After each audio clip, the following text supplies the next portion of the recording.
Unlock your full potential with Brain and Focus, a powerful supplement designed to boost mental clarity, enhance memory, and sharpen concentration.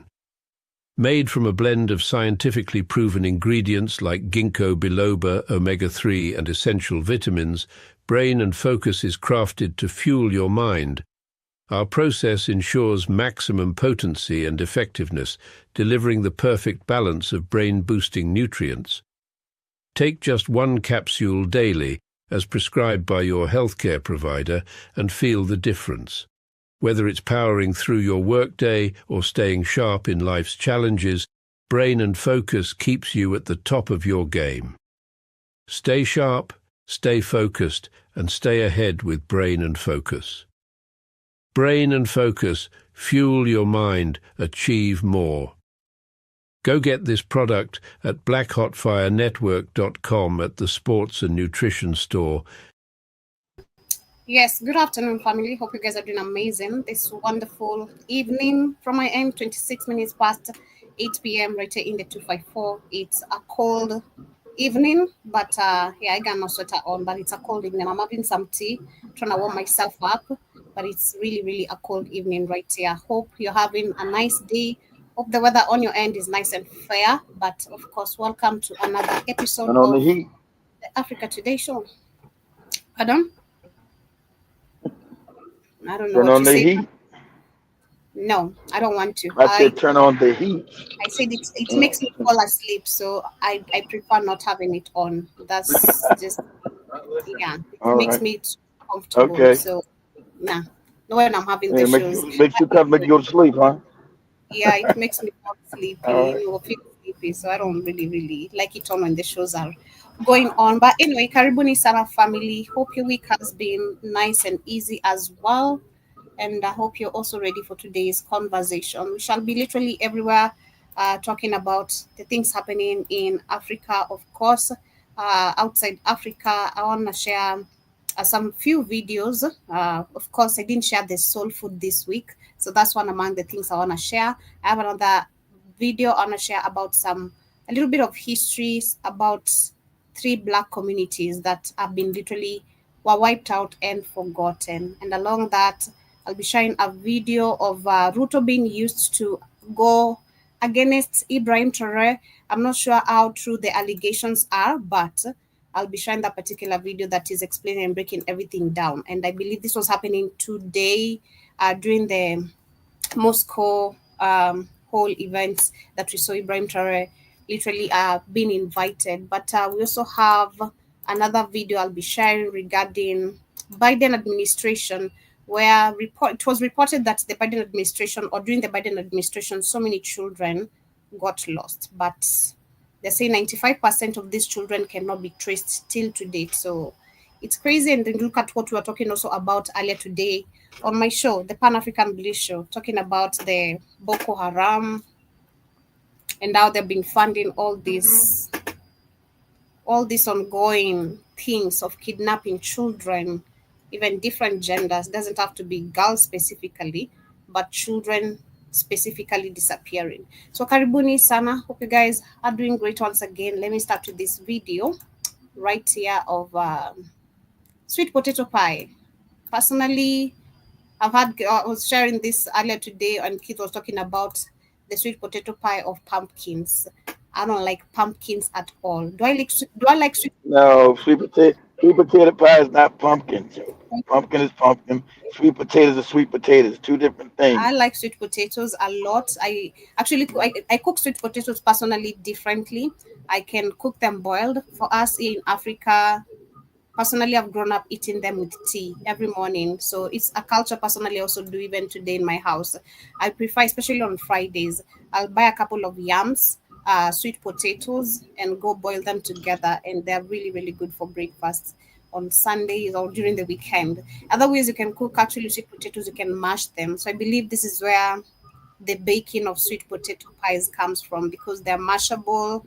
You can eat them with I can eat them with chicken. It's really nice with chicken stew. It's also nice with some beef stew. And you can maybe mix it with different things. You can mix it with yams if you want to. You can mix it with the raw potatoes if you want to. dif- literally depends how you like your food. But let me share this one. Have you ever I think I'd have this one over a cornbread. This is because it has sugar. I know it has sugar. I know what I'm putting in the mouth. Pie is a dessert, Joby. Mm, Of course, it got sugar. It's a dessert, Joby. It's not nothing you cook for dinner. mm, It's after dinner, Joby. It's a dessert. Something you eat okay. after you eat your dinner, Joby. It's a dessert. My bad, kid. I've not grown into that culture, so teach me. I might. Okay, okay. It's not for dinner, Joby. Okay, it'd be something that you eat like. Okay, same when you have cake, Joby, Okay. for your birthday. It's like a dessert. It's a All right. celebration. I Yeah, get it. that's I that's why somebody got whipped cream on top of it. I hate whipped cream. I wouldn't put whipped cream on top of mine. I don't like whipped cream, but they got mhm. theirs on that one. But go ahead. Okay. So cornbread is part of the whole meal, right? You can like, we Yes, have. cornbread. Yeah. Cornbread is the meal. Uh, Okay. Sweet potato pie is after the meal. It's the dessert. Okay. wondered why African Americans don't eat pumpkin pie? Or have you ever heard the story about the black Charlie Bucket? Well, today we're going to talk about those two stories. And if you'd like to submit your own questions, you can do so at onemichistory.com in the contact page. Also, if you'd like to support the channel, you can do so on my Patreon page in the description below. Give us 5 stars on Apple Podcasts. And if you like stories like this, you can hear more stories like this at onemichistory.com. But without further ado, let's get started. Every year, American enjoys the traditional feast known as Thanksgiving, and during this time, pumpkin and sweet potato pies sales spike. But did you know the history behind these beloved desserts and their connection to Northern abolitionists, Thanksgiving, and the holiday season as a whole? See, Thanksgiving pumpkin pie was once the hotly contested battleground in America's cultural war. In the 1800s, pumpkins and sweet potatoes became a totem in the fight to abolish slavery in America. The introduction of sweet potatoes to Western Africa in the 16th century was a very slow process. Initially, root vegetables such as cassava and I like yams were cassava, preferred. but for cassava, you have to be careful, especially in Africa. You have to be very careful when you're picking cassava because they're poisonous cassavas. We have so many people who have died because of eating the poisonous cassava without knowing.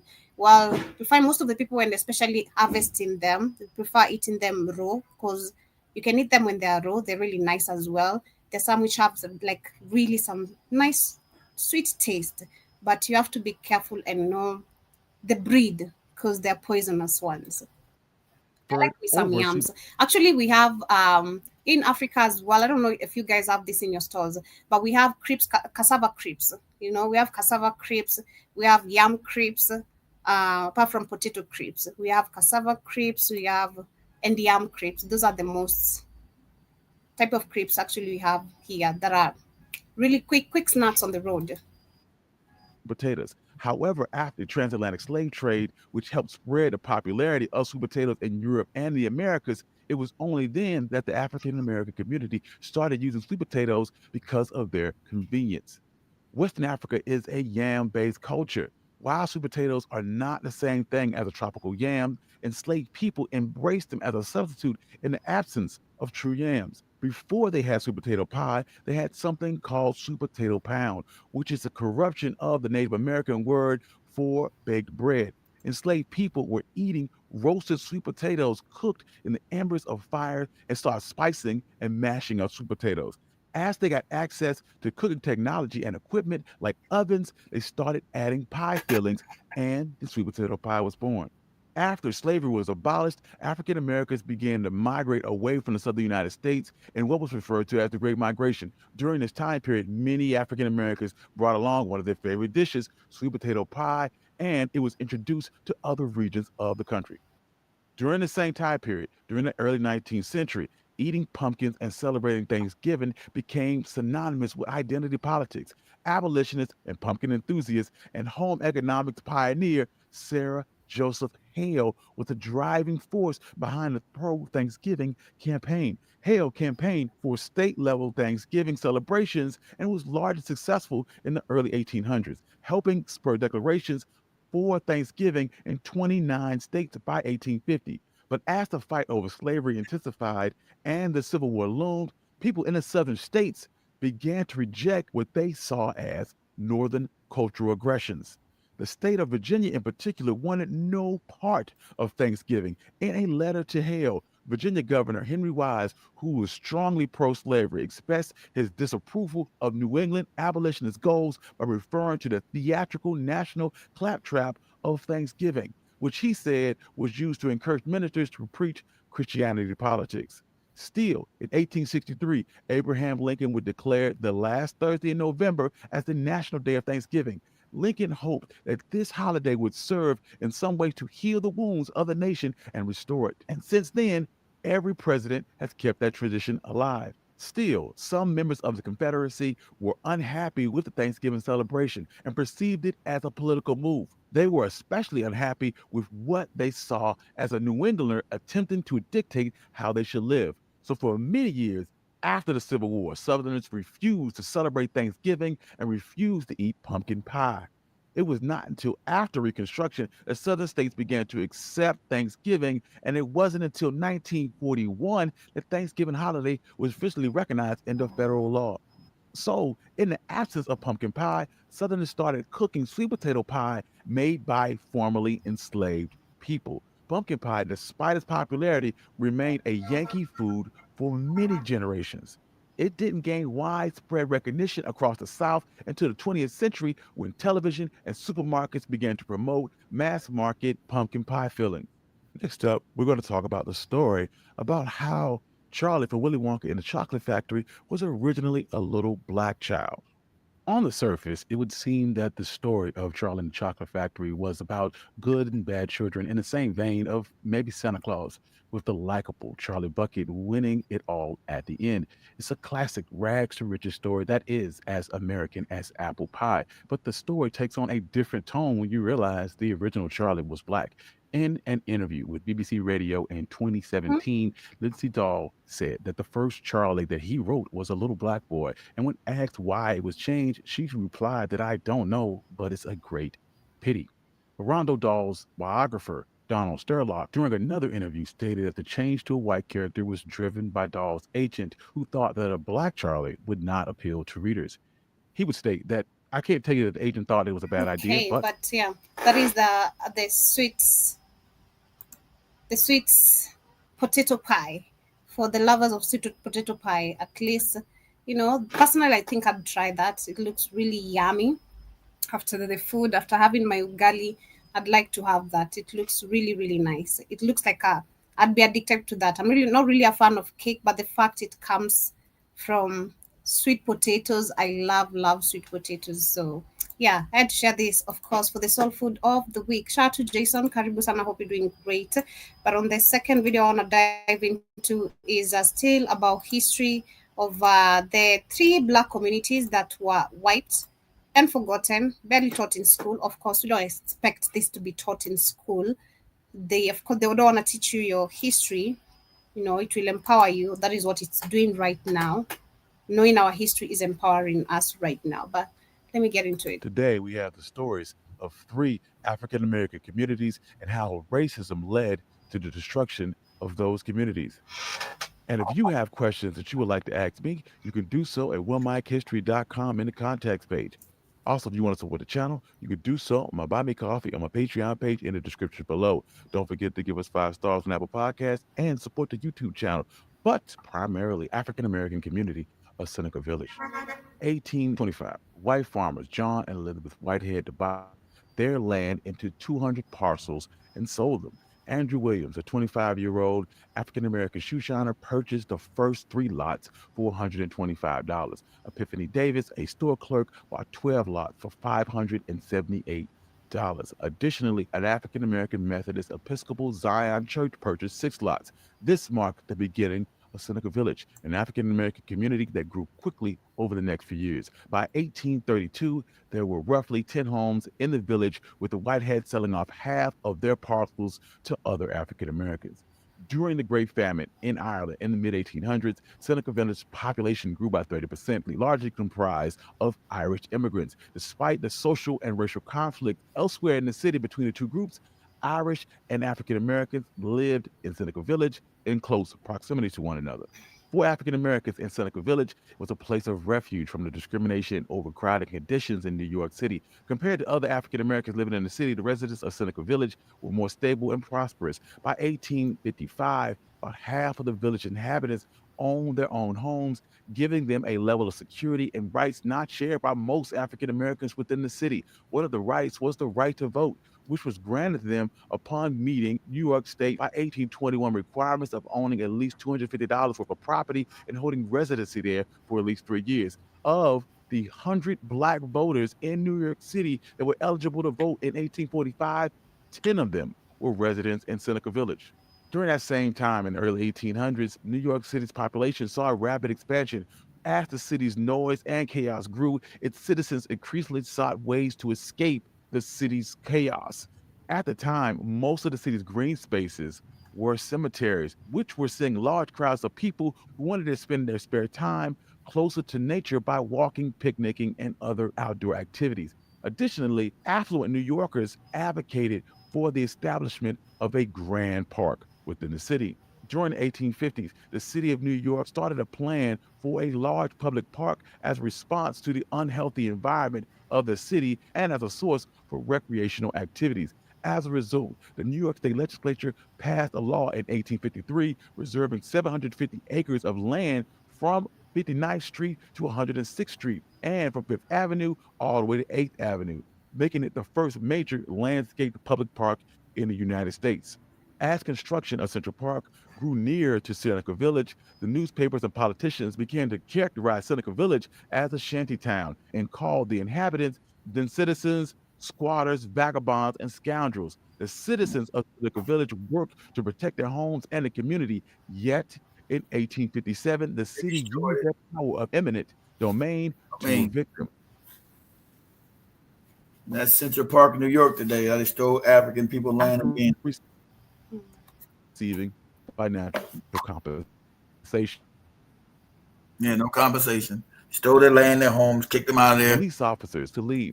This removal resulted in the displacement of over 1,600 individuals who had previously lived in the area. Despite offering compensation, many of the affected people argued that the amount they received was wholly inadequate. By the end of 1857, all other residents had been forced to move.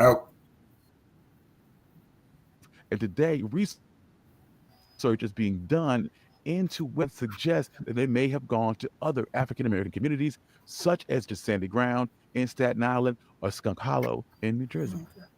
The second story tonight is about Bruce's Beach and how the city of Manhattan Beach used eminent domain to remove a Black community. Are you familiar with the story of Bruce's Beach? In 1912 and 1920, Charles and Willie Bruce purchased 2 lots of land along a strand of Manhattan Beach for $1,200.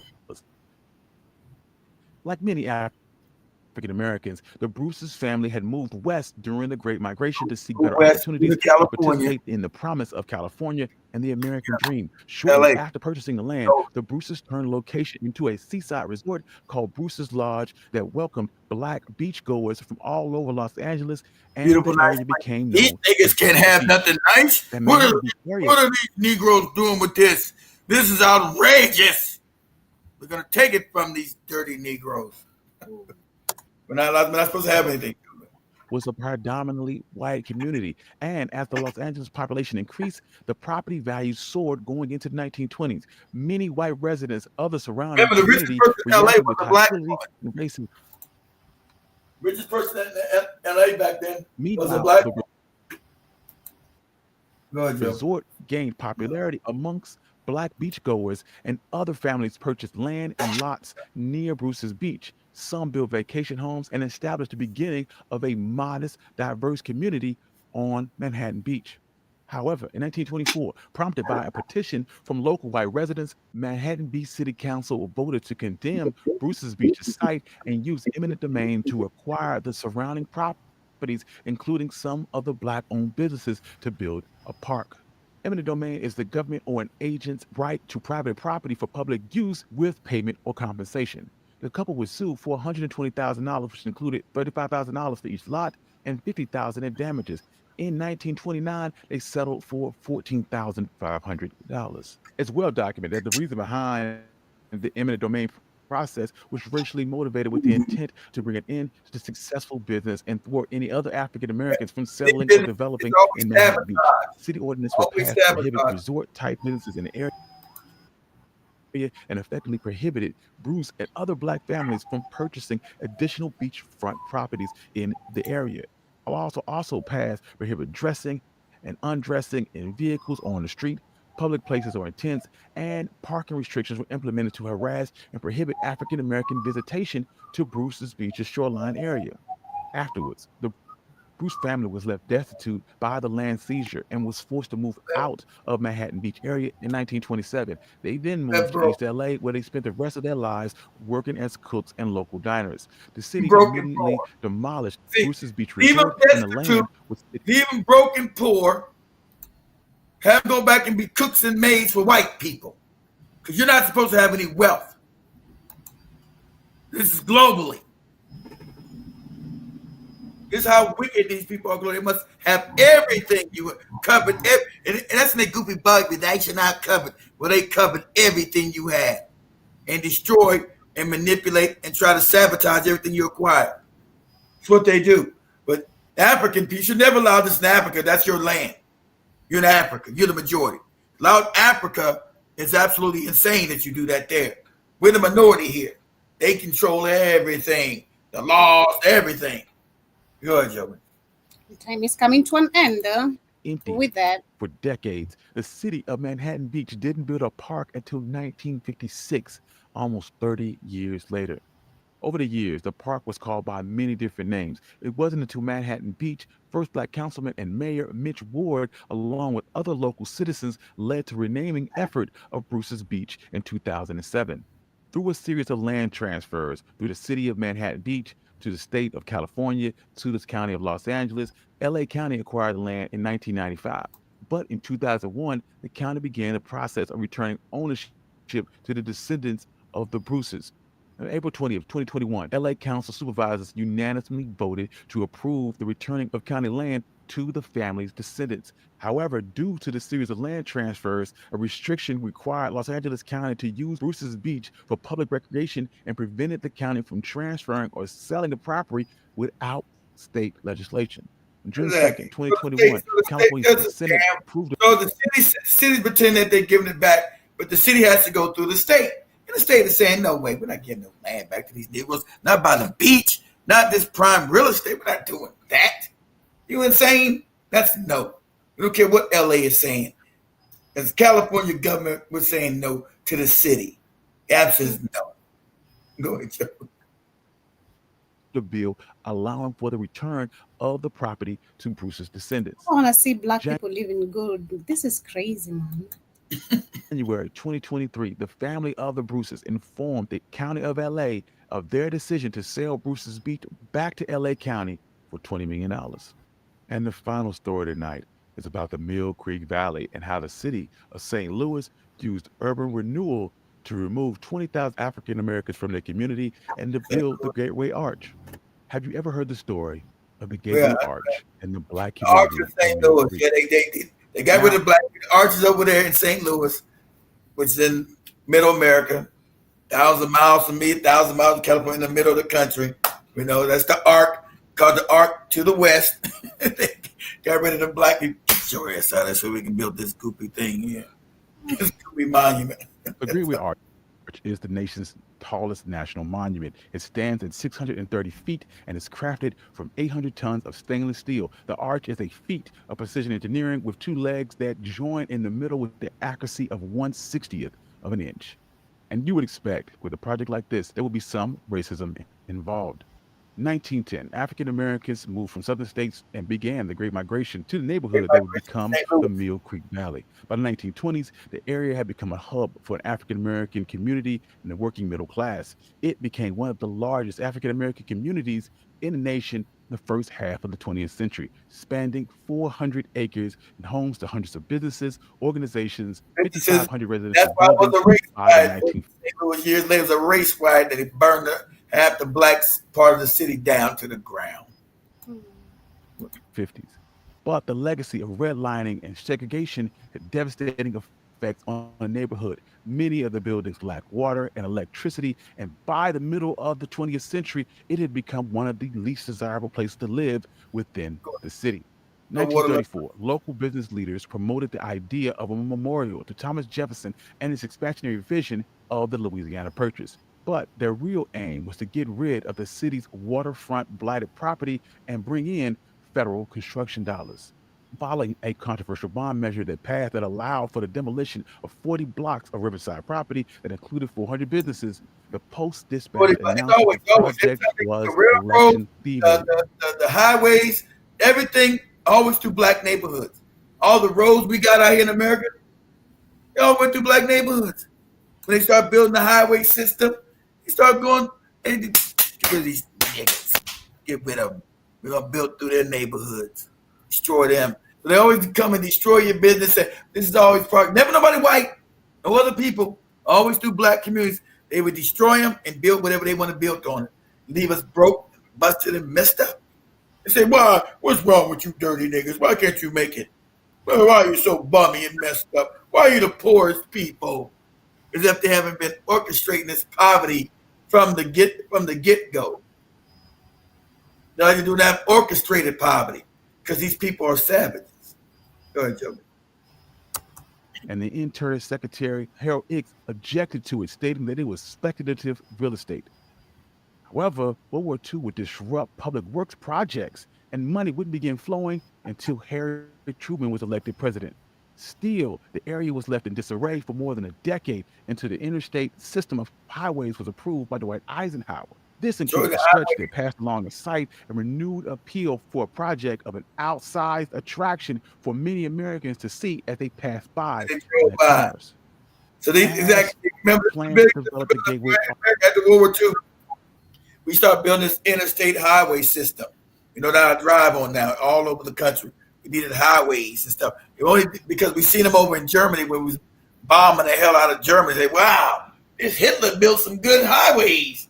So that's what they came at. We need highways in America like that. Not just roads, not just regular roads. We need a highway system, right? Highway system separate from the roads. So that's when, as they were blowing Germany the hell up, and we got the idea to come back and build this international highway system here in America. But of course, they always go through black neighborhoods, get rid of these Negroes and their businesses. That we get 2 for 1. We say, hey, we need the interstate highway, nigga. We need it. The country needs it. Damn you and your business and your family. Rocks. Get nothing in the pot. And about poor. Art emerged in the 30s, so did plans for a low-rent subsidized housing. The Housing Act of 1954 was enacted to fund urban renewal projects across the country. August 7, 1954, Mayor Raymond Tucker announced his plan to demolish existing structures to make way for new development. In 1955, St. Louis voters approved a $110 million bond issue with $100 million designated solely for the destruction of the black community of Mill Creek Valley. The urban renewal project included construction of residential buildings. You Negroes get out of here and get your ass in these tents. Get rid of these Negroes in St. Louis. The racism in this country is psychopathic. Racism between these people is psychopathic. Never stops. Unceasing. They're the same people they were then as they are today. So nothing's changed. They're the same people they were then as they are today. Times change, they don't. They're the same wicked bastards they've always been. Go ahead. It's globally. I wouldn't say it's now in America anymore. Like, because we see now it's. Oh, it's always been global. I'm saying, it's global. It's the same wicked people it's always been. Creation of industrial zones, the building of new highways that included the building of U.S. Highway 40. It was the most expensive urban renewal project in the nation at the time, and ultimately, 20,000 African Americans were displaced in order to make room for this urban renewal project that began in 1955.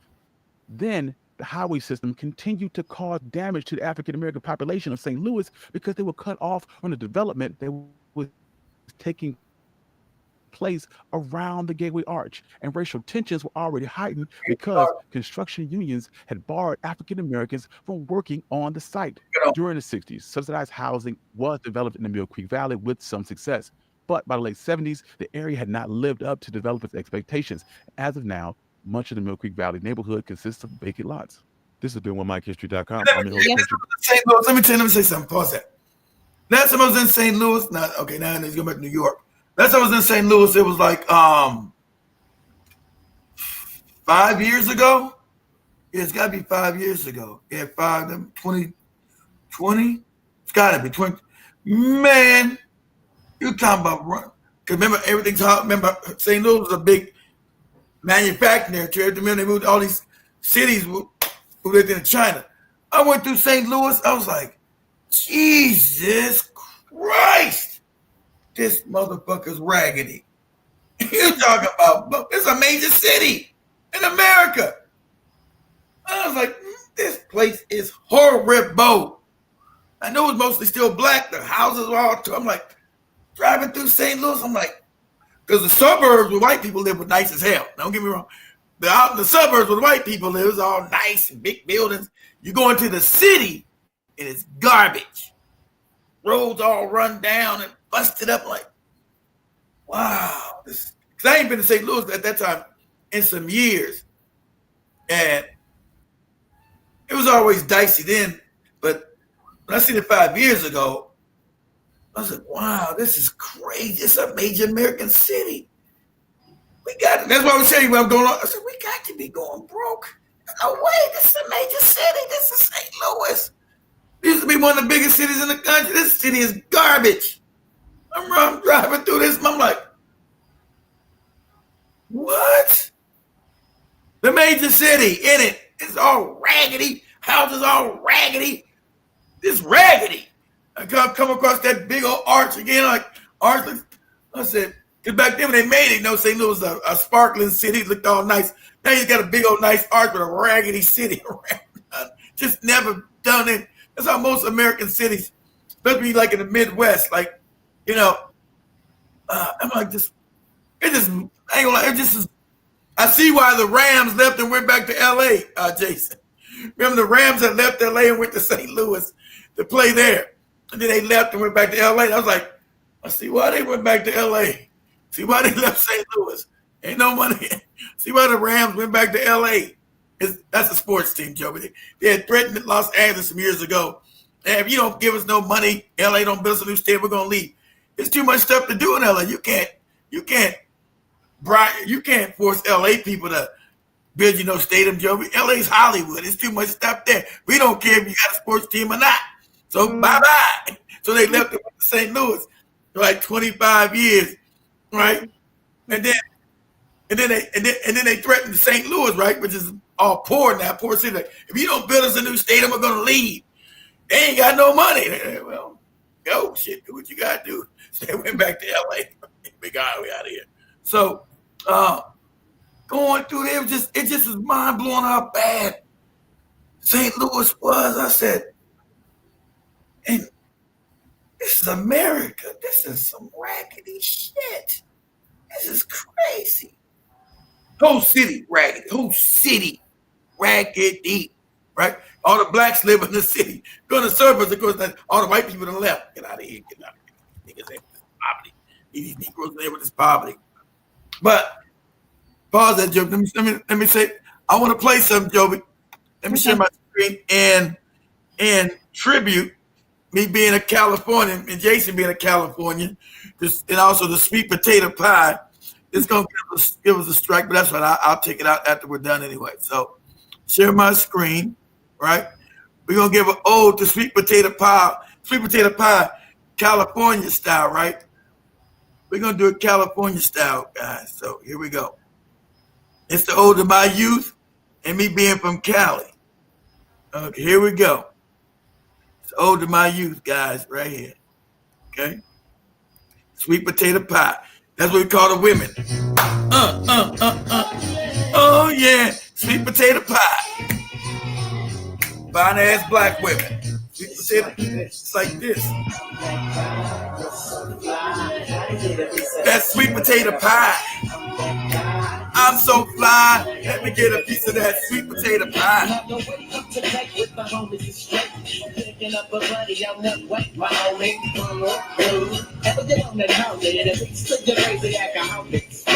Making the proper remedy, cause when I hit it, honey's indignant. Say you won't grind, yeah, that's fine. But how is the sky when you're talking about mass? My got a friend named G, got me all straight, now my trip won't be. Now I'm free for the rest of the night, and it's about a piece of the women of sweet potato pie. Let me put the tea jelly mix in the sweet. Say that talk, cause I don't wanna be your man. Just need a little lipstick, do you understand? Fine. So fine. Let me get a piece of that sweet potato pie. Yeah, that's no lie. Break me up a piece of that sweet potato pie. Thinking about what I'm gonna do today. 40 and my homies about 8. I thought about going to the movies, but ain't done like a bunch of proper fly. If you from LA, you know what this is, baby. So simple fly, even if it ain't yes. Take a couple of shots, now I run to the spot. Body straight, keep it on, I know what I got. Well, 1, 2, 3, here comes the dick. Look at that girl. And now I'm ready for the switches. Domino. Picture. So much love for your gals. And peace, love, and hippies on my love. Love to the gals. I'ma stay fly. And keep me your piece of that sweet potato pie. Oh, fine. That's so lie. Break me up a piece of that sweet potato pie. No lie. No lie. So break me up a piece of that sweet potato pie. The balance from the harbor keeps a night. I think it's down about 5. They say it's gonna happen any day since it says it's gonna be live. So I'm gonna get me a player suit, cause ain't a good thing changed. And now I'm popping when dying next. The man till I feel straight. So mama got down to the liquor store and find my friend named G. 6 straight on for the flyest pie, breaking up a proper swing. And now it's time to mix and live for the proper mix. And run a little game of the PYT and tell it to a something like this. And I don't know why. Yeah, that's no lie. So break me up a piece of that sweet potato pie. And I don't know why. Let me end it there. Let me end that there, guys. As we call the women back in the day, Joby, sweet potato pie. Period. Shout out to the sweet potato pie lovers. That's so sad. Nothing sweeter than a fine black woman, Joby. Mm-hmm. But anyway, nothing sweeter than a fine black woman, Joby. She's sweet. She's juicy. Period. Right. That's so sad. Act like you know. Yeah. Not right here. I know, but not right here. Yeah. Not right here. But anyway, I want to share this video here of Ibrahim Traore. And like that song? Yeah, I like that. So that was a jam back in the day, Danny. Everybody like, break me up a piece of that sweet potato pie. Go ahead, Joby. Don't sing. If I get you jamming too much in here for Joby, make her lose her mind. Can you jam it too good? He said, go back to St. Louis, mates, 22nd to June 1st for my 5 grandkids. Oh, your grandkids are down there.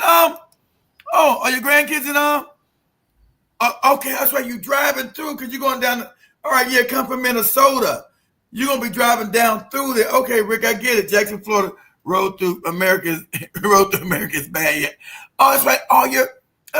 That's right. Your daughters and them are living in Jayville, Florida. I forgot about that. Yeah, because you're gonna join the police force down there in Jacksonville. All right. Yeah, Ricky, when you go May 22nd to June, let us know. Tell us what you see. I haven't been there haven't been in like in 5 years. It was pretty bad. I was like, man, this is messed up. This is St. Louis. This is one of the most famous cities in America. This bad boys effed up. I'm like, man, everything's crumbling around here. Man, this Chinese can make all kind of propaganda videos in this city. Shit, Jesus Christ, it's crazy. Go ahead, Joby. Okay. To His Holiness Pope Robert Francis, I write to you not from a palace nor from the land of Burkina Faso, where dust mingles with the blood of our martyrs, and the echoes of revolution are louder than the hum of foreign drones overhead. I am not writing as a man seeking approval, nor as one entangled in diplomatic pleasantries. I write to you as a son of Africa, bold, bruised, unbowed. You are now the spiritual father to more than 1 billion souls, including millions here in Africa. You inherit not just a church, but a legacy. And in this moment of transition, while white smoke still lingers above Vatican rooftops, I must send this letter across seas and sands, beyond guards and gates directly to your heart, because history demands it, because truth compels it, because Africa, the wounded and the rising, is watching. Your Holiness, we Africans know the power of the cross. We know the hymns, the prayers, the litanies. We have built churches with calloused hands and defended our faith with our blood. But we also know another truth, one that too many prefer to bury, that the church at times walked beside colonizers, that while missionaries prayed for our souls, soldiers littered our lands, that while your predecessors spoke of heaven, our ancestors were chained on earth. And even now, in this so-called modern age, we feel the chains still not of iron, but of silence, of indifference, of geopolitical games played in holy shadows.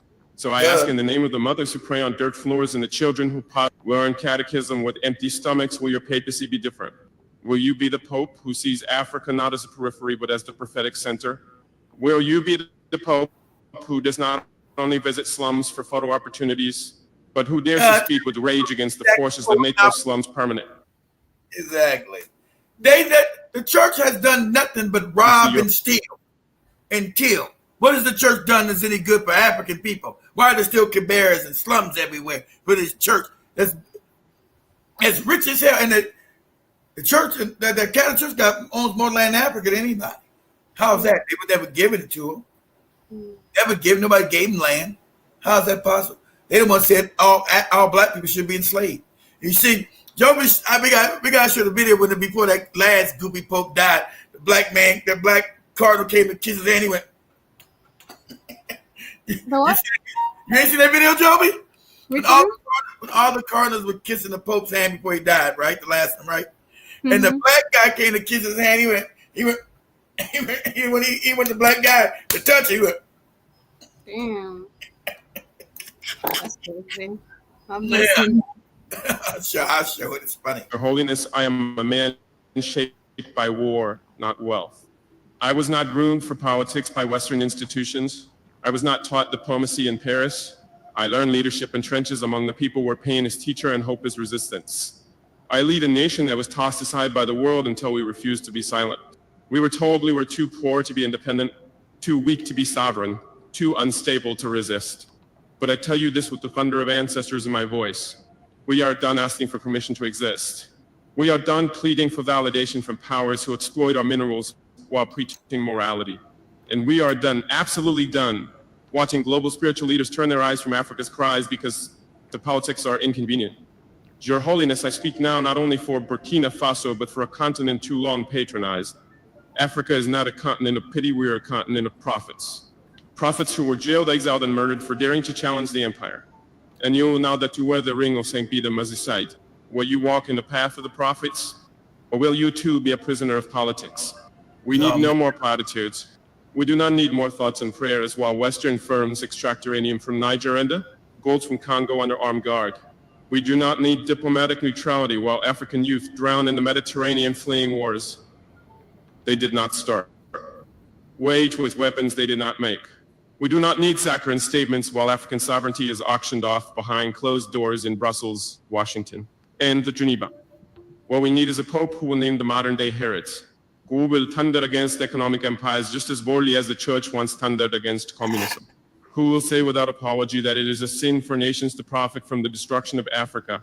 You know, the teachings of Christ, he flipped the tables of money changers. You know, he said, blessed are the peacemakers, but he never said, blessed are the appeasers. So I ask you personally, will you speak against the silence of France and its shadow operations in the Sahel? Will you condemn the arms deals that fuel proxy wars in our deserts and forests? Will you name the Greek? No, he won't do it because the church is a form of white supremacy. They created the fake thing. Rome created this fake religion to keep power. When they were losing power militarily, they created a groupie religion to keep power through minds. No, they're not. And the church never done anything good for black people. Nothing. Never. Ever. So no, he's not. That dresses itself in charity. The diplomacy that cloaks imperialism in peace talks, because we see it act, we live it. So, Your Holiness, I do not ask you to be African. I ask you to be human, to be moral, to be brave, because courage, real courage, is not blessing the powerful. It is defending the powerless when it costs something. Let me speak plainly. The Vatican has wealth beyond imagination, art beyond price, access beyond borders. But true power is not measured in treasures behind marble walls. Where true power is measured in the courage to confront injustice, even when it comes dressed in a tailored suit, carrying diplomatic credentials and smiling through its sins. Your Holiness, the world stands at a precipice, and Africa, this battered and beautiful continent, is not merely watching from below. We are climbing. We are bleeding, we are rising, and we are daring to ask questions that echo louder than canon law. Where was the church when our presidents were overthrown by foreign-backed mercenaries? Where was the church when our youth were abducted and indoctrinated into wars funded by nations that pretend to be peacekeepers? Where was the church when our currencies collapsed, when the IMF choked our economies? When our leaders were punished for choosing sovereignty over submission? Do not tell us to forgive while the whip is still in the hand of the abuser. Do not tell us to pray while our prayers are met with drone strikes. Do not speak of peace without naming the profiteers of war, because silence, Your Holiness, is no longer holy, and neutrality is no longer noble. If you are to be the shepherd of this global flock, then hear this cry from the dust of Ouagadougou. We are your sheep too, but we do not graze quietly in the fields, we march in the streets. Listen, we you're die on the front lines. We rise from the ashes with... And your Christian shit is not white supremacy. You better go back to African spirituality. All your religions are white supremacy. They've shown that over and over again. The fake white Muslims and slavery still do it today. Fake white Christians don't do nothing, still in slavery today. Joe, I found another one. It's a new one, but I found another. This is your Pope. Right in your face. But I found this is from last year. It's another new one they got before he died. Every time he gets somebody black, and one of these fake black holy dudes come up to try to, because you got to kiss some dude. I'm kissing your hand. Let me show this to Joe. We got that right. Every time somebody black try to touch that, he goes, no, nigga, no, Negro. Watch this. Now, this is the old one. I seen there's another new one floating around because they were trying to kiss him before this old rotten bastard died. All right? The Pope of what? Pope of nonsense. Some fake Pope. Pope in Swahili reversed is the devil in Swahili. Oh, that's what his ass is. So anyway, so all the white people kissing this wicked bastard's hand, right? This wicked bastard, cotton pedophilia and everything else, right? Now let's hit the white people. He's all, yeah, let me go back here real quick. Get to kiss him and talk to him, right? He's all happy. Oh yeah. Now watch when the black guy show. Now there's another new one floating around because this old racist bastard died. But watch this. He's like, see, y'all happy? Watch the black guy. Watch. He all happy touching white people's hands, right? The video is the black guy like, oh. And you got goofy Negroes believing in this nonsense. Right, look at this.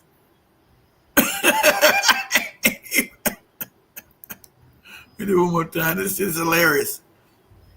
This old wicked ass bastard with the kids. That's how you know you're enslaved in the head. Your video is buffering, so we've not seen that clearly. Oh, it's still buffering? And it's terrible, man. How about now? Let me go back now. Let me take it back here. All right. Let me know if it's buffering now. Before it stops. Let's see if it stops. It's raining back. How about now? Buffering. Still buffering? Mm-hmm. Dang.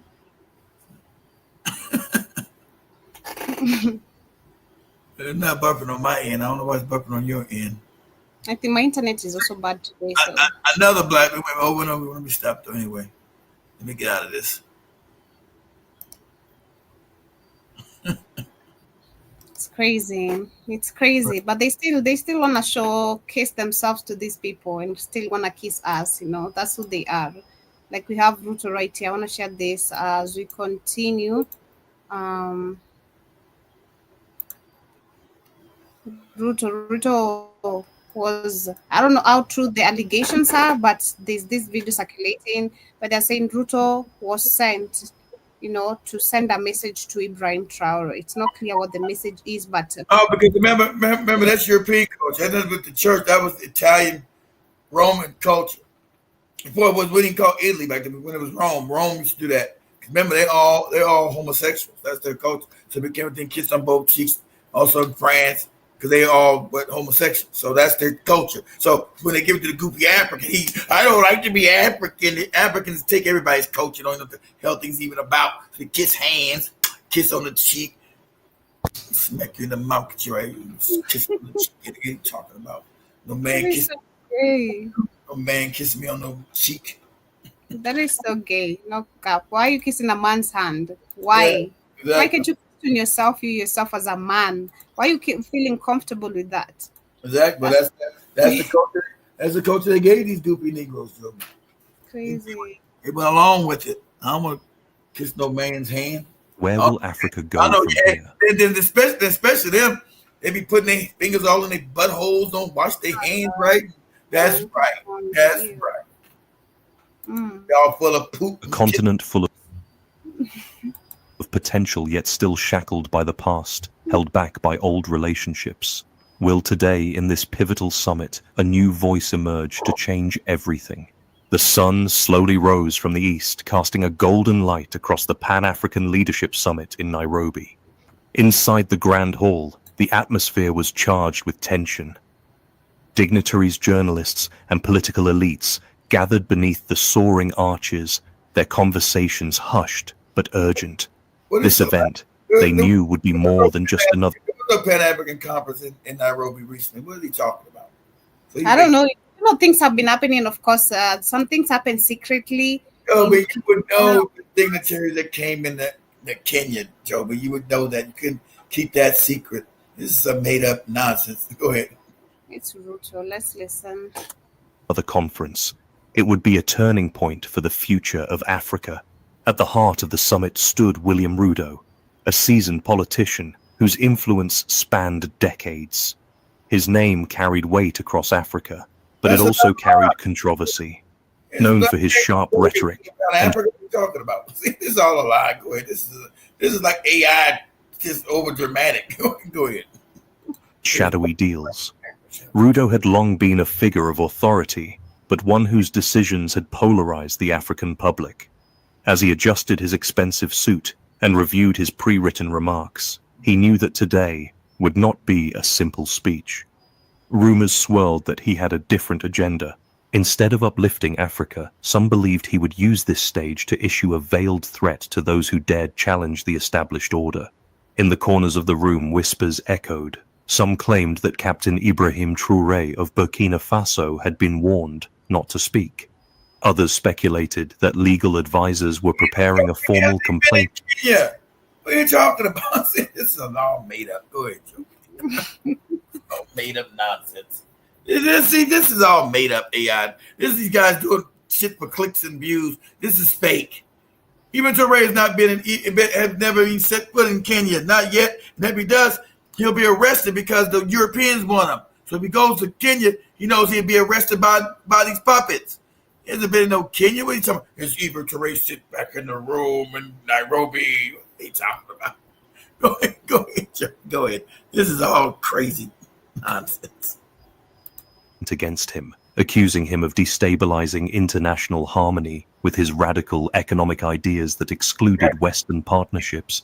For months, subtle efforts had been underway to discredit Traore's leadership, branding him as a radical even a danger to continental security. Divisive, to others a threat, but Traoré, seated quietly in the back of the chamber, was unmoved. Dressed in a modest tan uniform, he radiated calm intensity. He was not there to engage in petty power struggles. He was there to spark change. They've been Nairobi. That's why we're not there.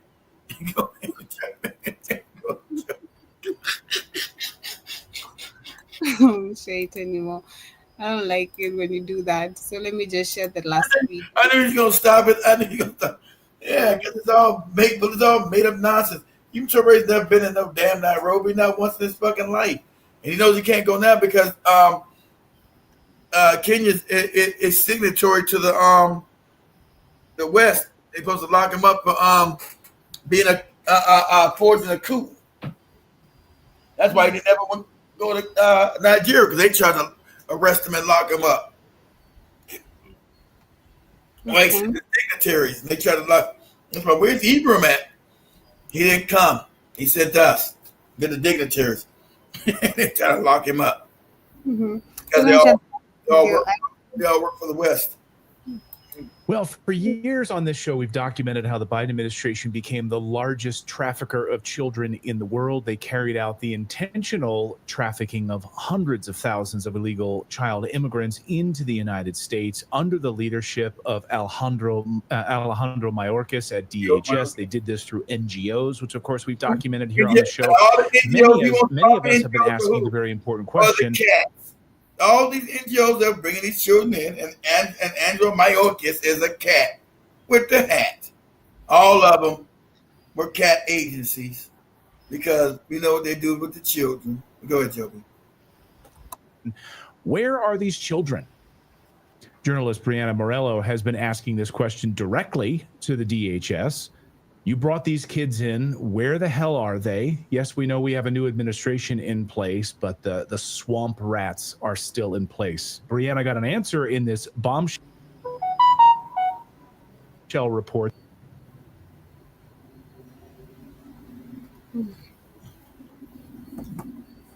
That she filed.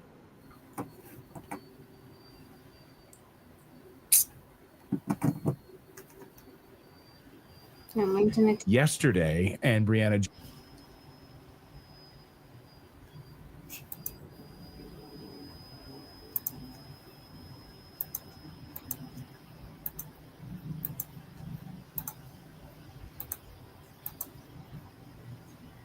joins us now. Great to have you on the show for the first time. Welcome.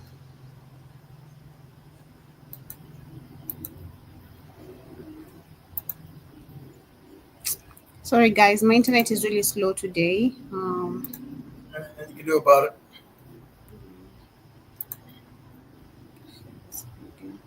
No big deal, Joe. We already know the kids are gone, and the kids are, getting the booty holes. Wow. Yeah, wow, Alumnus. That's the real. Nice to see you.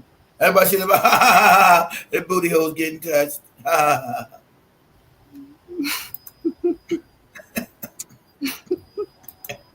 You have anything you want to share, Kit, on your end? Because those are yeah, this is a complete bombshell, and it's heartbreaking. I don't know where this video at, Joe. To share my end. I don't know where this goopy video's at. No, I'm asking you if you have any content you want to share on your end. Nah, I got no content right now. I don't know what we're talking about yet. I just came in. I'm all over. That's why. Yeah, we're all over today. So I'm gonna come on late on the night. No, I'm not gonna say I'm just gonna show up. So I go over the numbers. Charging me. Take a nap. And to see what's actually happened. But like you just mentioned, the Biden administration did everything possible to help human traffickers out. Of course, because they're all pedophiles. What Jeffrey Epstein was about. Rather than protect these children, we've now confirmed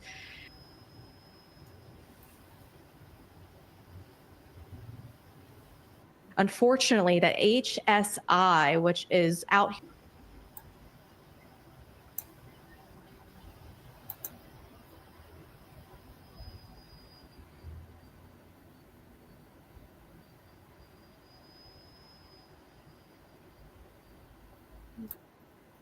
you're trying to find these children, just make sure that they're okay, they're doing these well-being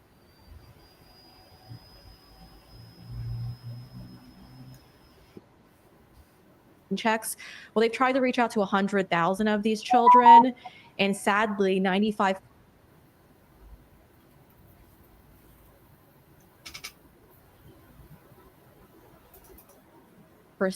of the children they can't seem to find. And unfortunately, what's happening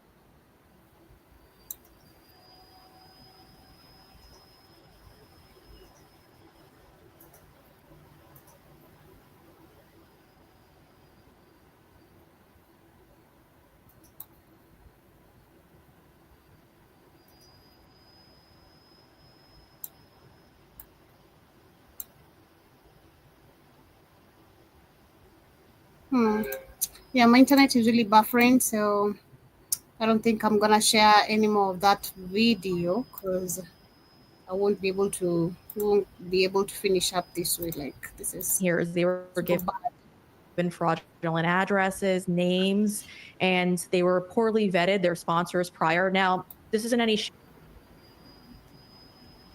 let me see what more I can share here as we continue.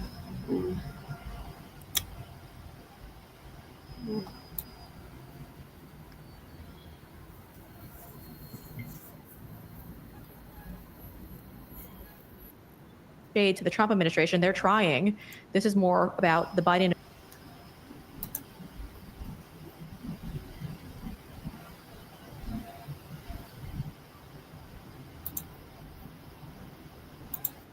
administration and what they did, because they just allowed these kids to come into our country.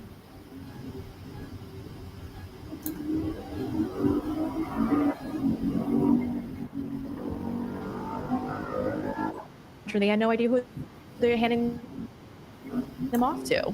Right. I mean, just a minute. Okay. So let me just share this instead.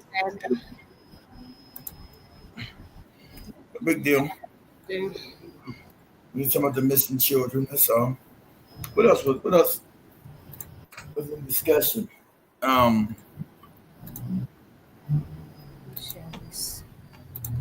Like Captain Ibrahim Traore. You know, something is serious when you start seeing support from other races about Africa. I'm not even joking. Just scrolling through my feed across social media all day. Why are these people working for this Phil Scott dude who always is now talking this FBA shit all the time? People don't need no self-respect. And I think it's this dude is always talking against African people. Now he don't know what he is. First he's Pan-African, now he's talking against Africans. He built up a channel with these goopy Africans on it, and they're getting paid off his YouTube channel. They're not checking his ass. It's crazy. Go ahead, Jordan. Video after video, comment after comment. People are pissing what's happening in Burkina Faso or in Africa, but actually speaking out about it. And not in that we're here to save you way. No, not in that type of way. Not in that Messiah savior way. No, in a real genuine, the West needs to mind its business kind of way. Now, obviously, not everybody's on board, but it's powerful to actually see more and more people, even outside Africa, waking up to the games that have been played for decades upon decades. You know, the whole cycle of coups, sanctions, puppet leaders, all orchestrated from behind closed doors in fancy conference rooms, especially from outside of the continent. And with the recent veiled threats, like the ones we heard from General Langley, I've spoken about that in previous videos, it's even more inspiring to see what people are saying and seeing that people, regardless of race, are actually saying, not this time, not again in Africa. They're recognizing that Traore isn't some dictator trying to hoard power. He's representing a bigger dream, an Africa that actually decides its own destiny. And we can see it across the airways and social media platforms. I mean, let's be real. For the longest time, the story about Africa was always told for us, about us, but rarely by us, which was a huge problem because the narratives always changed. And when leaders tried to take their own path, Patrice Lumumba, Thomas Sankara, We know how that ended. We know what the media was saying. We already know what history said. But this moment, it feels different because it's not just Africans standing up now, it's people across the world, especially the youth, who are tired of the hypocrisy. I really don't know much about Burkina Faso or Captain Ibrahim Traore, but what I do know for an absolute fact is that if the United States military and politicians and the European military and politicians are saying that you're a bad guy that needs to be deposed in Africa, then you're doing something right, and I stand with you. Viva Captain Traore and viva Burkina Faso. Why are the Americans threatening Burkina Faso? Why is Trump going to back for the French and going after this guy? Because he's Why white. is the head of the U.S. AFRICOM, the Africa Command, talking about the need to secure Burkina Faso's resources? Cool. Because this guy is the boogeyman to European imperialism. He's a young black African Muslim Marxist who is digging out the French deep state in Africa. French colonialism never said he was ended in Africa. The French have a very effective deep state in Africa. Ibrahim Traore is a name which you are going to hear a lot more about in Africa. This army captain took control of Burkina Faso in September of 2022 through a coup d'etat, and everything that's happened after that has been beneficial to Burkina Faso. So let's go through the list quickly. Firstly, he stopped the export of unrefined gold. He built his own gold refinery, and they are refining 150 tons of gold per year, which has increased their GDP with over $2 billion. This is Ibrahim Traore. If you don't know who he is, you should.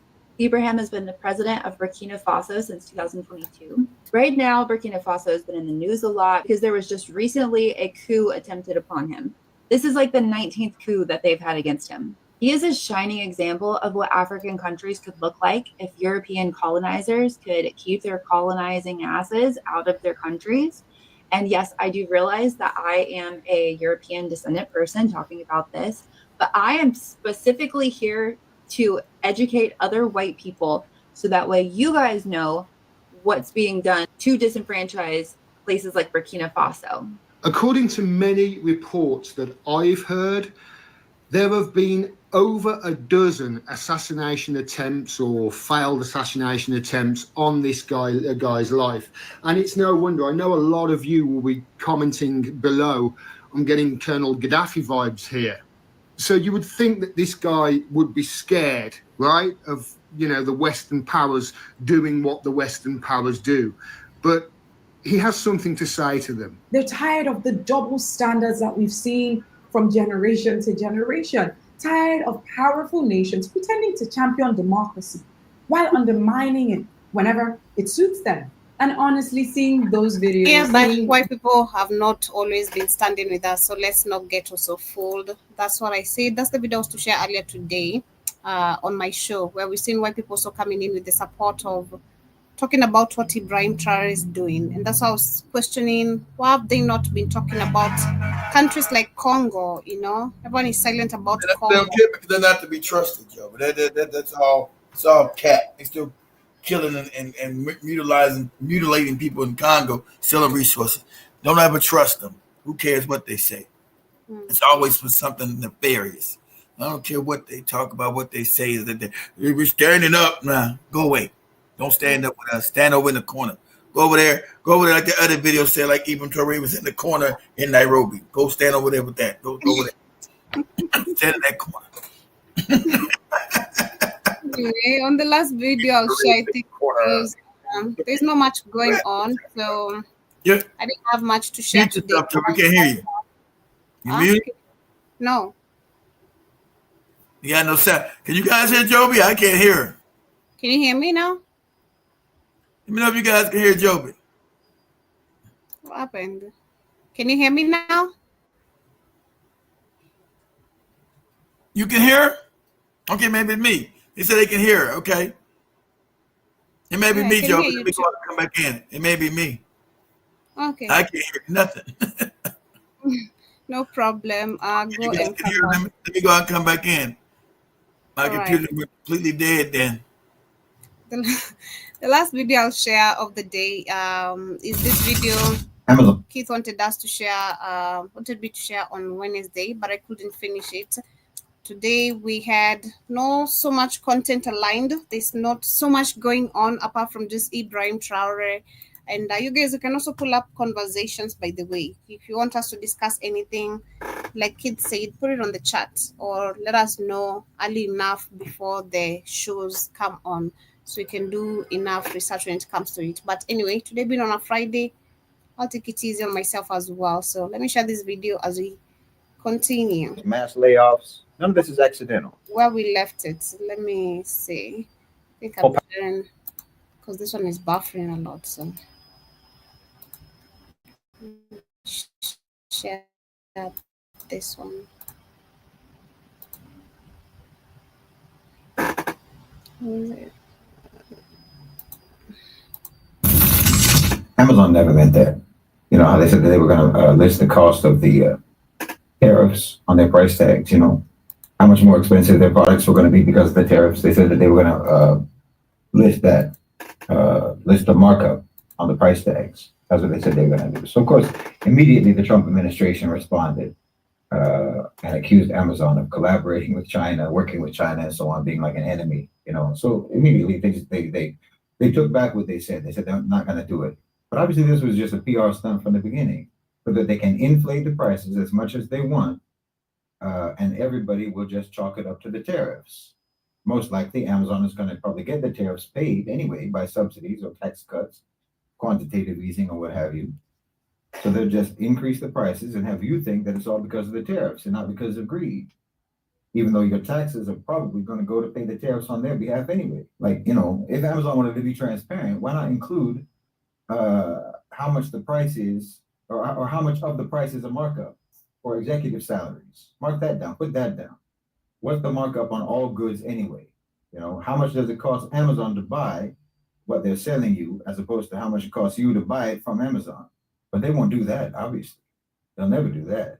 They're just going to price gouge, you know, off of the manufactured shortages from the tariffs and the fabricated overhead costs of the tariffs. Look, I think you have to start actually trying to accept what's happening now in the United States. It's kind of remarkable to me, frankly, that anyone can't process what's happening now, that they can't recognize what's happening now. Your docks, your shipyards are empty. Cargo vessels are not bringing goods. Your shelves are going to be empty. There's going to be shortages. There's going to be job losses across multiple sectors, not just retail.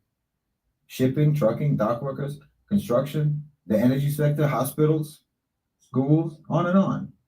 It's not a trade war. This is an economic war being waged by the National OCGFC against the United States by means of the American government itself. And it's not covert by any stretch of the imagination. It's as blatant as it can be. As I've said before, this is a downsizing operation. And the trajectory is not hard to see, nor is the reasoning behind it. And it's not about Trump, like I said before. Trump was just given the task because he's the right one for the task. But the task was going to get assigned one way or the other to someone, and it was going to get executed one way or the other, because this is what has to happen. The paradigm is shifting. And if you're not aware of that, then once that paradigm has shifted, you will continue to operate in an obsolete paradigm. Well, Joe, am I here? Helpless and confused. Joe, I can't shit. Can you hear me? Joe, what's going on? What's going on? Can you hear me? No, I can't hear nothing. Play him. Let me see if I can hear him. Play him. Can you hear me? Vulnerable. Yeah. Play that guy. See if I can hear him. Believe it or not, you know, everyone thinks He's that playing? I'm always expressing sort of gloom and doom about the United States. Damn, I That's not can't hear. accurate at all. What the hell's going on? And believe it or not, I think that this can and should. Maybe you're frozen. I think maybe you could be Oh, frozen. that's what I did. Hold on. Give me a sec. Oh, that's what happened. Hold on. That's what happened. That's what happened. Can you hear me now? Yeah, now I hear. Yeah, there we go. I turned up my damn. I kicked my damn. I kicked my speakers off. All right. Be a transformative and liberating moment, not only for the global South, but even for the people in the U.S., even for the people in the West, because at moments of massive transition, you know, moments of collapse, well, you have your Amazon never meant that. You know how they said that they were going to list the cost of the tariffs. Oh, okay. So it has not downloaded all of it. I thought it had downloaded all of it. So I have to go back to TikTok. I hope it plays. Because TikTok, my internet is buffering super bad. So Neutralized to one degree or another. Or rather, it's going to be dismantled. It's going to be hollowed out.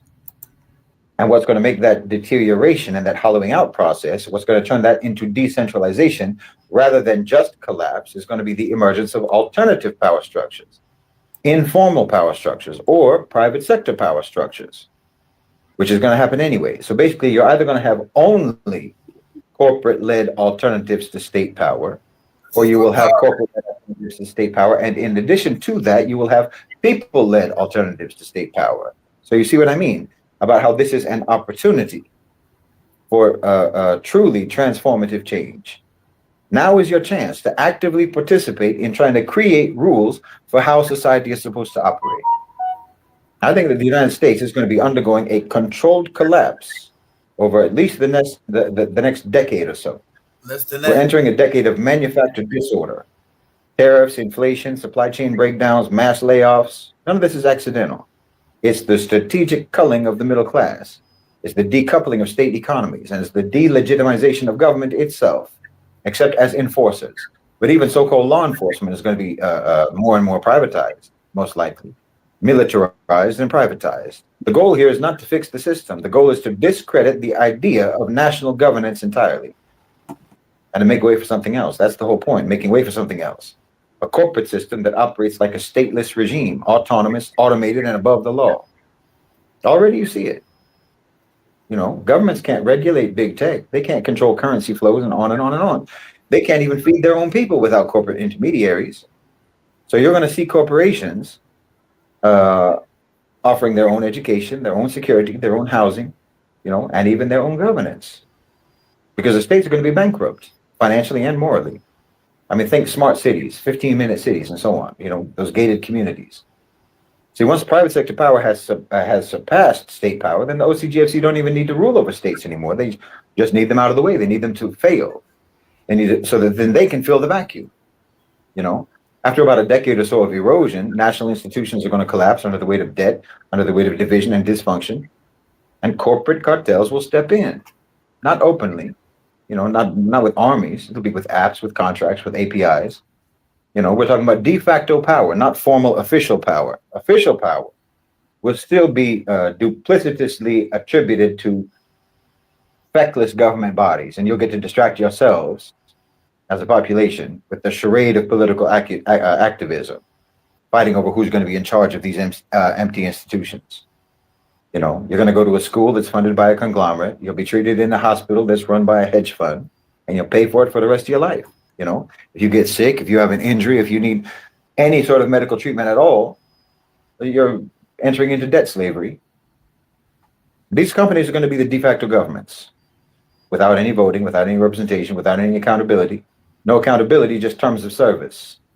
By 2045, citizenship is basically going to be a subscription service, probably sooner. But this model isn't sustainable because human beings are not assets. They're not just data sets. They're not just markets. They're souls. And the soul rebels against this kind of thing. That's why you need to start now, working towards community sovereignty in your own communities. Not the nationalistic kind, not flag waving, but values-based, spiritually anchored. Create locally embedded systems of local governance, local trade, you know? Because when the system collapses, people are not going to need just food and water. They're going to need a whole framework. They're going to need a whole framework, a way to understand the world in the wake of this collapse. They're going to need a moral compass. They're going to need a functional economic model and a system of legitimate authority at a local level. You need to build an alternative civilization is what I'm saying, not just as a theory, but as a practice. You know, I shouldn't say alternative civilization because you don't have a civilization now, to be honest. So I'm saying that you need to use this transitional period, this period of collapse, to actually finally build a civilization from the ground up. Resource sovereignty on a community level, communities that control their own food, their own water, their own energy through collective cooperation. Economic decentralization, abolish this rentier capitalism. Introduce value-backed or labor-backed local currencies. Believe me, you can do this. Contributive labor systems. Now is the time to try to use your imagination. You need moral governance. Whether you like it or not, you need decision-making based on accountability to the creator and responsibility to the creation. I don't care if you're atheist or not. I don't care what your belief may or may not be. But you're not going to get anywhere by basing decision-making on arbitrary, capricious, ad hoc morality. That's what you've been doing, and it's gotten you where you are now. And you need transnational solidarity, collecting like-minded communities across borders. Not so that you can form a state, but so that you can form an order. You know, you need to start brainstorming new models. The OCGFC operate with transnational solidarity. They built a system of order without borders. You should too. I've said it before. This is not utopian. This is strategic inevitability, if you're serious. Because when the OCGFC fails to deliver dignity, and they will, when governments fail to deliver survival, which they will fail, then the world is going to turn to those who can provide meaning and who can provide function and can provide both of these in tandem. And if that's not going to be you, it's going to be Jeff Bezos. It's going to be Bill Gates and Mark Zuckerberg and Larry Fink. Please understand, you're not powerless in this situation. You don't have to just be spectators. You can be the early builders of the next era. The OCGFC have a plan, so should we have a plan? The question isn't if the system is going to collapse. That's already underway. The question is what is going to rise in its place. So you should try to make sure that it is something that is worthy of the human soul. Obviously, the first thing that you're going to have to do is get beyond the twin lies that you've been told all your life, the twin lies that act as the major blinders to your vision in terms of being able to think about other ways of doing things. Of course, I'm talking about the twin lies of democracy and capitalism. The lie that America even practices either one because it doesn't, and it never has. And in fact, nobody does, truth be told, and nobody ever has. So you invested so much alleged virtue in those two words that now you have to pretend that that's what you practice over there, you know, and you have to reject anything that doesn't go by those words, democracy and capitalism. But again, the fact of the matter is that the thing that those names supposedly means does not exist and never did, not in your country and not anywhere else. Exactly. No theoretical model of government actually exists in real life. There's no virtue in it. What he's saying is that you got to correct your civilization is bad, but his fake Islam shit is bad too. It's never created anything good. So, only reason Islam persisted what it was, they're talking about the golden age. The golden age of Islam is African. Africans tried to infuse African spirituality into this barbaric Islamic bullshit. That's when it was good. They keep confusing that. When we're talking about Sufism, which is no more than Africa, when these white Arabs come into Kemet, start killing, destroying, saying, are you going to be Islam or die and all that old shit? They decided, okay, we'll get a group of Islam. And they infused African science into Islam. That's why Islam had a golden age. Because remember, the white Arab was a moron. He was illiterate, stupid, dumb. So the golden age didn't come from them. You know, that white lie again came from the African. And all that stuff really Kemet science. Nothing to do with no Islam. So he's all talking crazy talk too. But they're not righteous people. They can't create societies that are just. So he's talking about create the society that's just. They're not capable of that because they're unjust by nature. They can't create a just society. They don't believe in justice. They don't believe in justice and equality for everybody else. They believe they should have everything. They should be able to steal everything. And everybody else be all effed up. That's what they believe. So they're not going to change who they are. The white Arab, you're not going to change him from being all messed up and having women raping women and all this other shit they do, what they call the fake Middle East. You're not going to change these people. Not by his fake religion either. They're who they are and that's who they are. There's been thousands of years of living with these people, so nothing's changed. Every system they built is wicked. Every civilization they design when they get power is wicked. Because at their core, they're wicked. So they're not going to change and all of a sudden build a just, right civilization, a just, right society. They never have and they never will. So when they start dying off, let them die off and go away. Because them building anything equitable and right and just does not exist and never has. It's never existed. Because you got to believe before they got power, their history was killing each other and enslaving each other. Everybody had the feudal states, the feudal lords, and murder, death, and mayhem. That's why they all were ready to get out of Europe. Came out of Europe, killing, stealing them from everybody from Australia, to Africa, to America. They were ready to get the hell out of there because they were all messed up there. They've always practiced unfair, unequal, savagery. Every culture they've designed has been savagery. No matter what goofy movies you watch, those are fake movies of their past. They've always practiced filthy, savage behavior.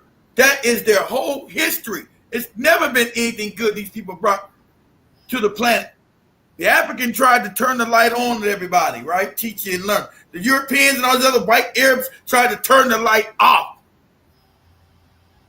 Don't want to educate you. Keep you stupid. Keep you dumb. Keep you messed up. No. The African one that like that. That's why all your goofy religions come from African science. All of it. All of it. Talking about your Christian Santa, your Muslim moronic nonsense, your Buddhism, your Hinduism, all came from Africa. Every last one of it. It's just a cut on a cut on a cut of Africa. Now, if you read the documents, you know that everybody's the Christ. Everybody's trying to get enlightened. So I'm trying to raise the vibration. That's what the fake Christian nonsense about, fake Islam shit's about. But they always, since they are savages, they take the light and they dim it through their religion.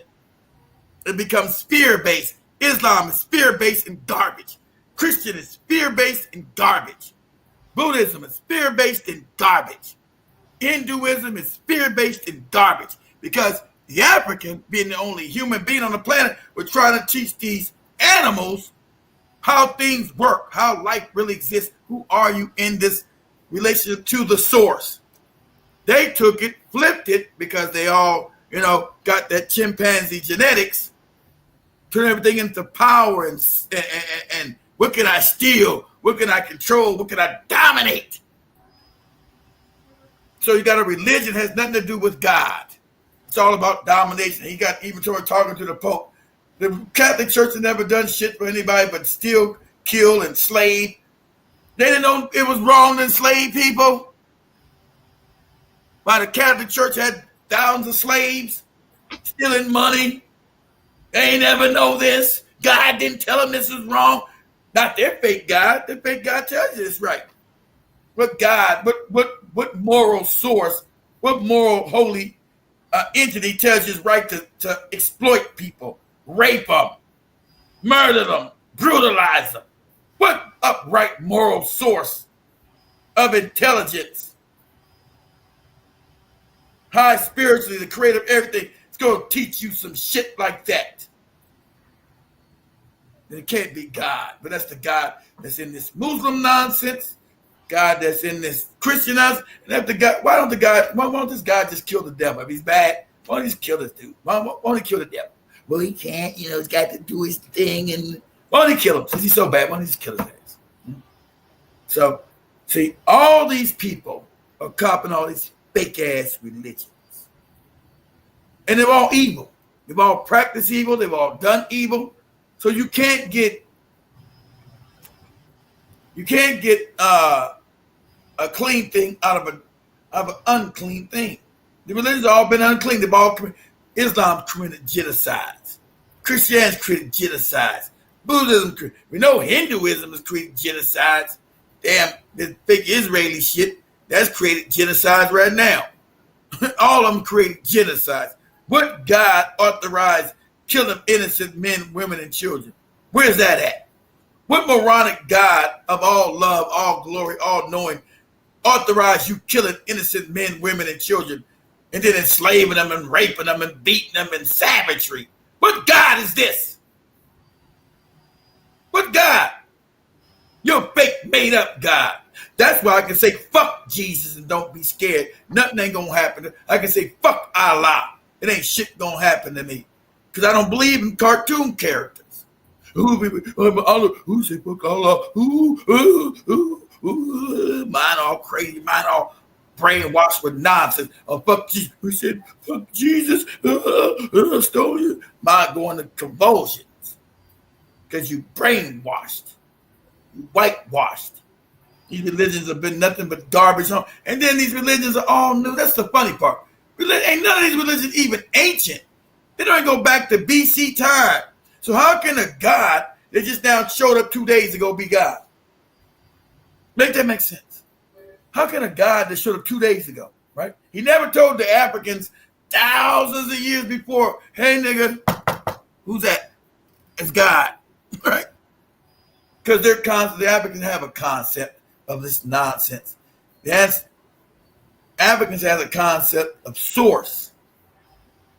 Too high to know. We cannot use infinite. You can't know the infinite.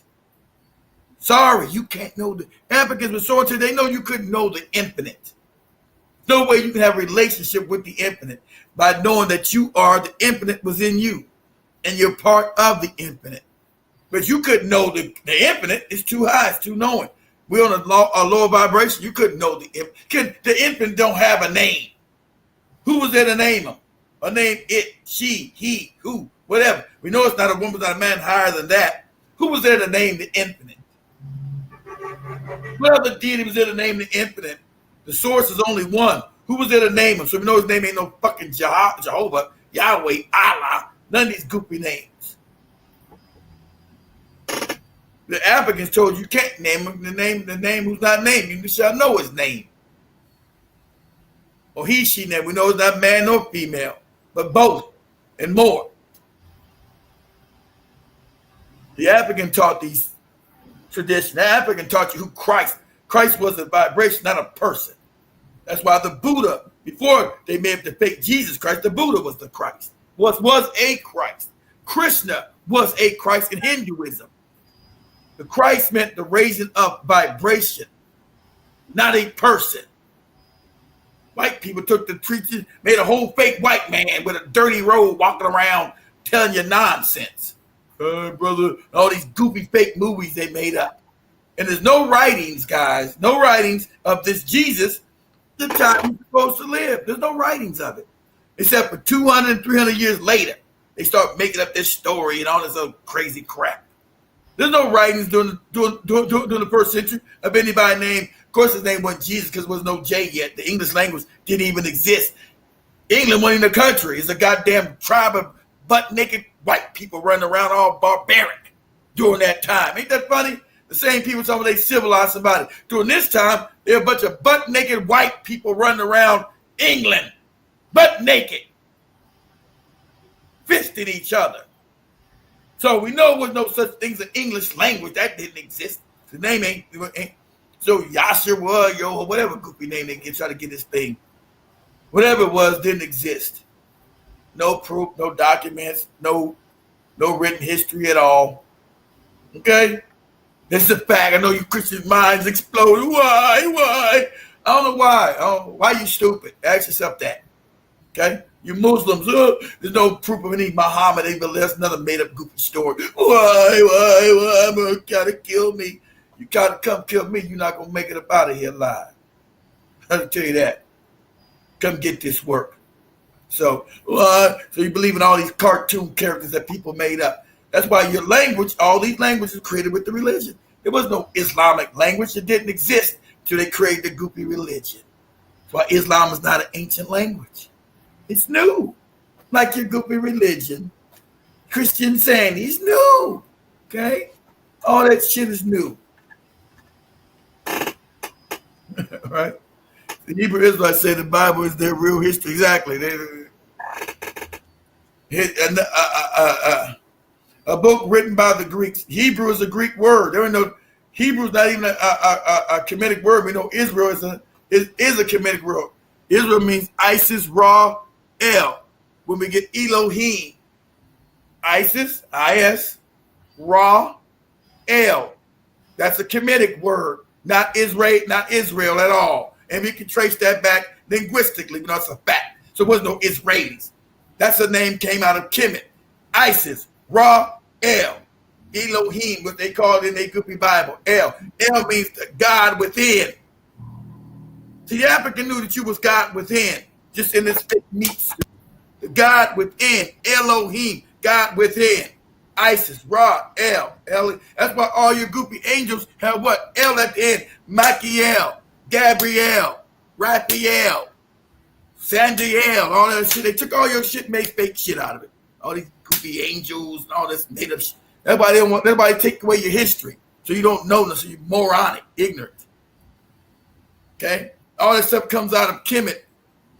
And really just Africa comes out of the Congo. Before it gets to Kemet, comes out the Congo, goes up the Nile Valley, up through Kenya, up through really comes out of what you call ancient Congo, what we call Niger today. That's why you got the pyramids in Niger.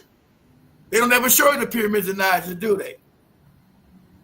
And we're talking about the Yoruba language. You're really the same people as you break off and start going throughout Africa. That's why you can track the Yoruba people. The Yoruba thing is part of the Kemetic lore that goes back 40, 50, 60,000 years ago with his people. None of these people right here even existed on the planet. This is Yoruba. Didn't start in fucking Lagos, Nigeria, what you call Nigeria today. That started in the delta of Niger, that area where you got the pyramids and Ifa. That's why Ifa is the same thing as voodoo and hoodoo and also Kemetic stuff. It's the same stuff. It's Africans bridged out. Well, I went this way. My sister went that way. My brother went south. You're the same people, morons. Same people in Kenya, same people in Nigeria, same people in goddamn. And while you listen to the language, if Joby listened to that South African, I know she understands some of those words. I know she do. No way she don't. I know you do. No way she doesn't understand some of those words from South Africa. Because you're the same people. As you move further out, the language has changed itself, and also with the environment of things around you became a little bit different, but you can understand it because it has one source. So Africans went this way, went that way, went this way. You're not different people because you stayed here and I went down to Cameroon, I went over to damn Namibia, I went down to South Africa. Still the same fucking people. Absolutely insane. And that's why those traditions, those spiritual traditions are still the same. And that's what's real. And all white people come back trying to change it, trying to rename the science that you taught, which is alchemy, right? Trying to call it quantum physics. Because your science is actually real math, real science, real chemistry, real how the universe really works. Ain't it funny? Told you all your stuff was evil and fake and made up and garbage. When the science proves everything you said was actually real. That this is an illusion. Oh, the quantum physics now show you that you're living in an illusion. That you are infinite. This is a fake meat suit. That's in that quantum physics, right? The African said that years ago. But when the white man told you, oh, you crazy, you're not worshiping this white man right here, we're showing you. You mean you're infinite? What are you talking about? Infinite how? You mean there's no death, things die, because you were dealing with an idiot, an immature child. Europeans just got education 2 days ago from the Moors. They've always been stupid. You don't give up all your traditions for a moron. Try to come teach you something. You go back thousands of years before their time could even write time. Them trying to teach you something. That's like your baby trying to talk to a grown person. You got babies trying to teach you something, your child. This is what the European is. And the Asians and the East Indians. They've been here 2 days ago. Trying to teach you about some religion, who you are. You insane?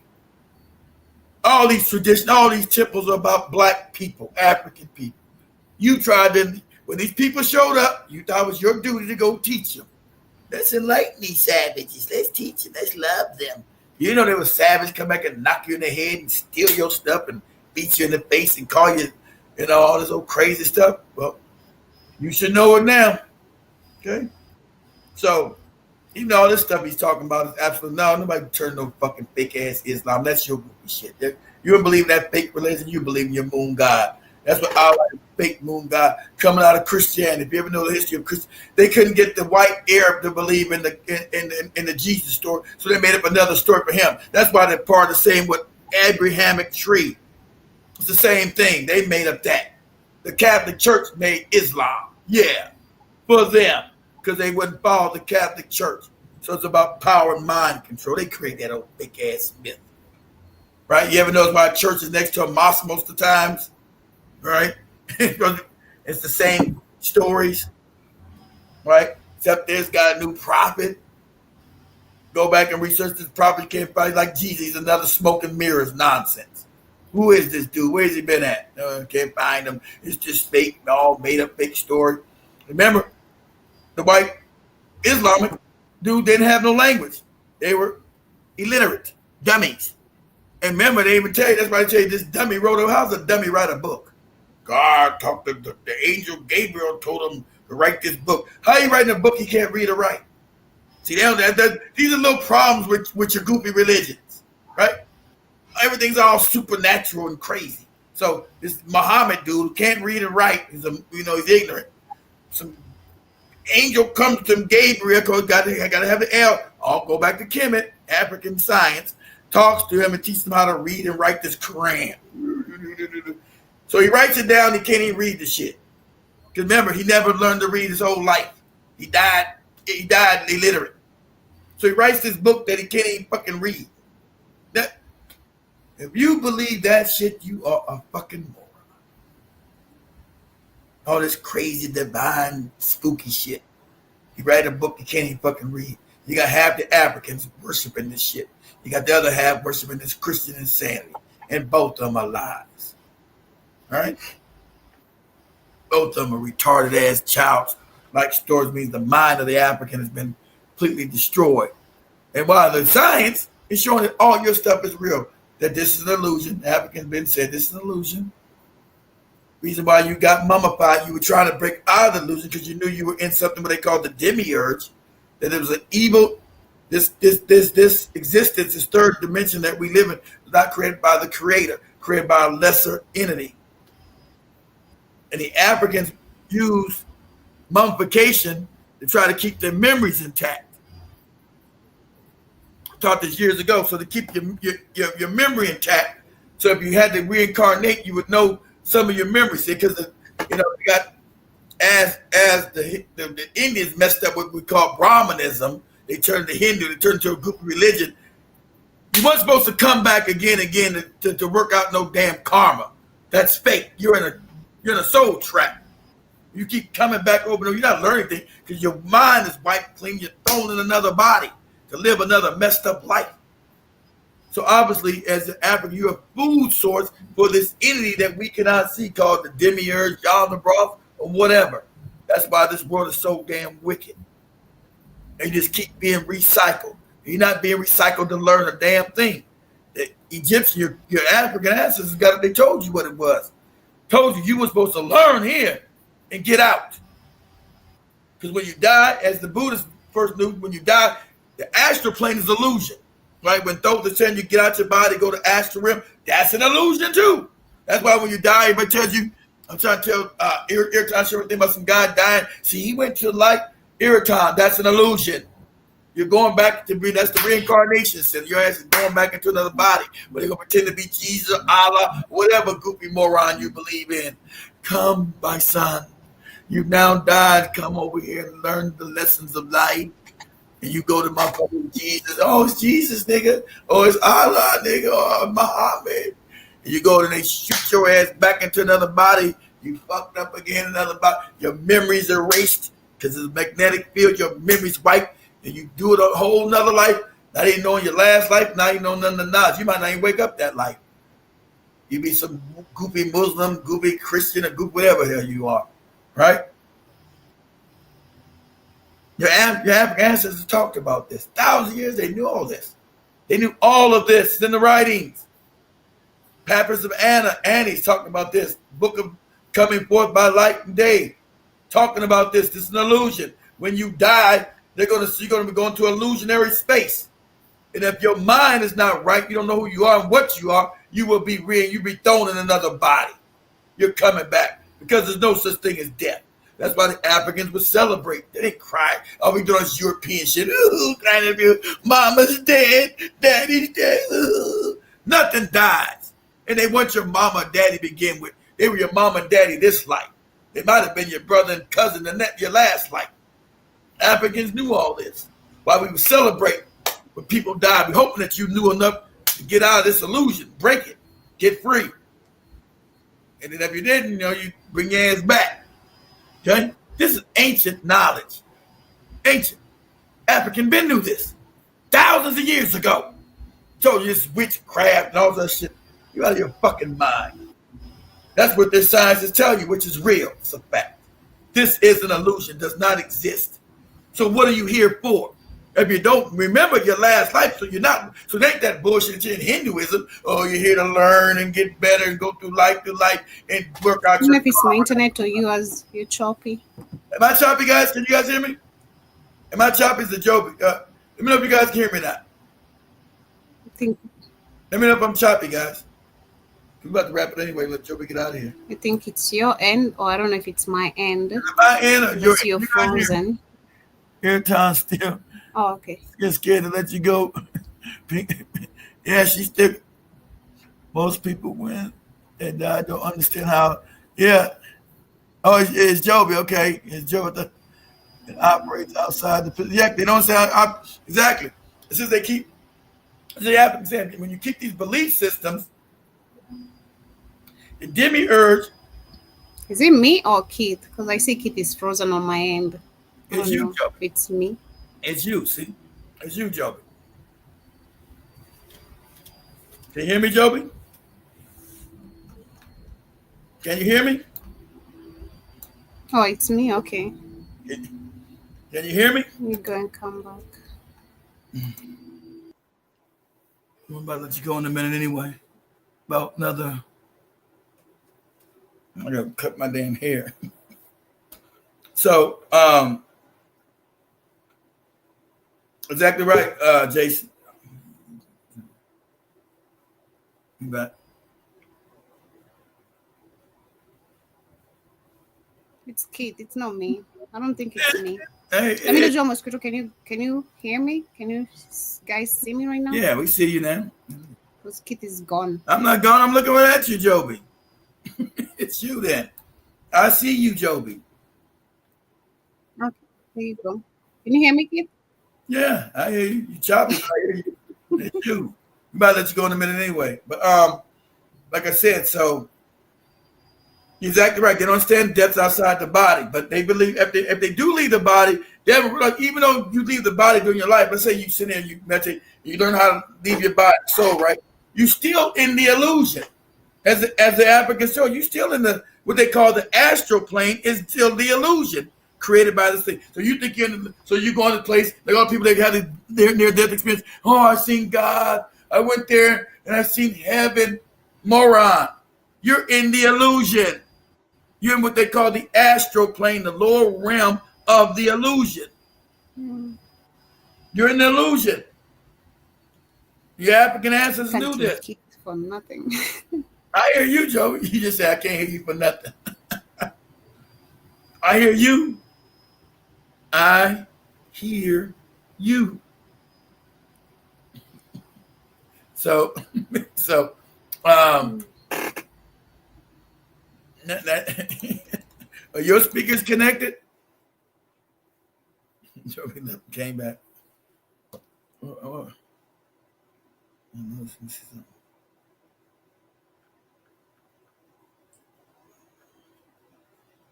Let me see something. Okay.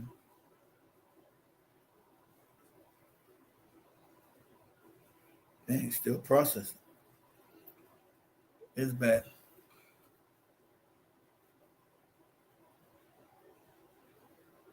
That's you, Joby. It is raining hard as hell here, though. But can you hear me, Joby?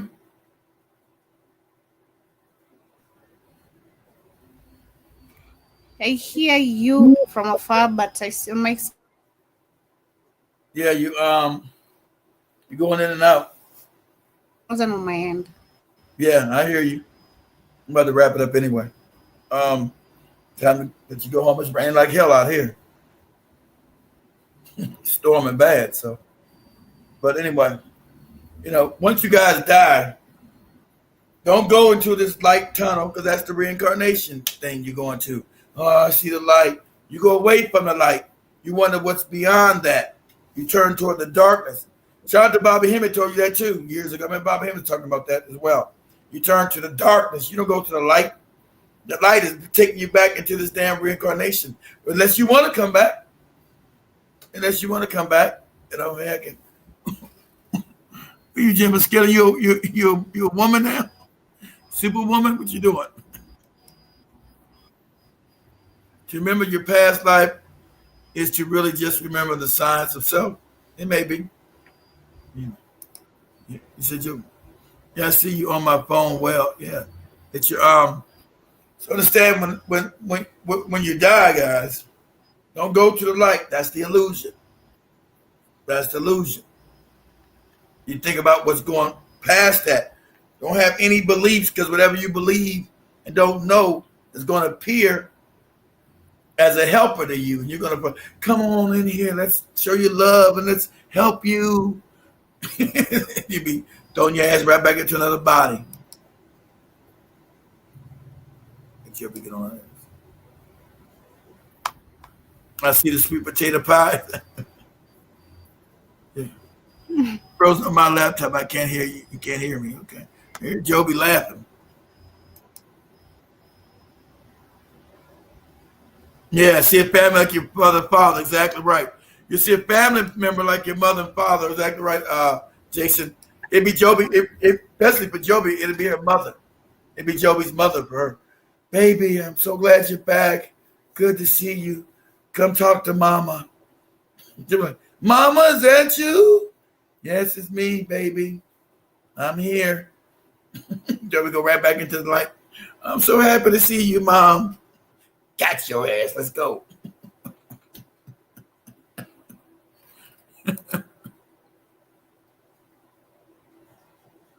It's sweet potato pie is the light.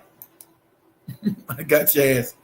My mom and pops said if I see them and saying come here, make sure it's really them besides an illusion. Now, if you pass, you're not going to see them in it. They've already moved on. So they're not going to be there. They're already reincarnated. They're not coming to see you. So that's not going to work. But guys, let me wrap this up. That Joby. Joby, can you hear me? Let me wrap this up.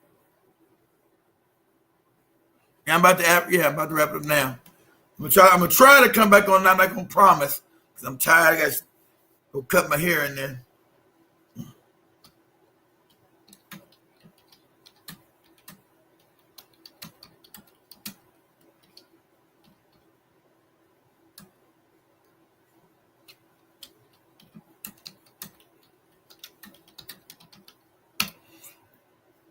All right, guys, I'm going to wrap this up and try to come back on tonight, if possible. If I don't go to sleep, I'll take a shower. So give me a call. So I'm going to wrap this up, guys. I'm going to try. I'm not going to promise. But tomorrow we'll come back on for sure. I'm going to try to come back on tonight. Don't go crazy. I'm going to try to come back on tonight after I take a shower and cut my own hair, all right? Eat me something. I'm going to try to come back on tonight, family. So, say much love. I'm going to holler at everybody. What you say? Lying. Your ass lying. Somebody lying. You lying. I'm going to try to come back on tonight, but I will be back on tomorrow for sure, all right? Tomorrow for sure, because it's been a month. Tomorrow for sure, right? Tomorrow for sure. So tomorrow for sure. I don't know why they. So say much love, family. In this tonight. And if you guys got some suggestions, because I'll be tired. I don't got nothing. I got to think about what I'm gonna talk about then. You guys go to the WhatsApp chat room and tell me what you guys want to talk about then. Make it easy for me. Okay? What's happening in the States? Guys, make it easy for a brother. Shit. I've been getting you guys 4 shows a day, but if I don't do 6, I'm some kind of criminal. Right? I don't do them by myself. I'm a criminal. Just give me some suggestions in the WhatsApp chat room, guys. Okay. Much love, family. Everybody have a good weekend, but I'm not going nowhere. Like I said, I'll be back tonight. I'm pretty sure I'm going to be back tonight because it's been a damn month, and I am chomping at the bit to do a show. So I'm chomping at the bit to do a whole show tonight. Oh, yes, Okie Robinson. That's a good one right there. Oh, thanks. You saved me, Jim Mosquito, right there. That's a good one right there. How black men get taken down. And I don't even like Smokey Robinson, old time cool, but yeah, that's a good one. See, yeah, make it easy for me, guys. God, at least help me out. Working all week. I'm doing all shows with Joby. Make it easy for me. You know what I'm saying? I can talk about Smokey Robinson tonight. That's easy. Because I think he probably is being set up, but we'll talk about it.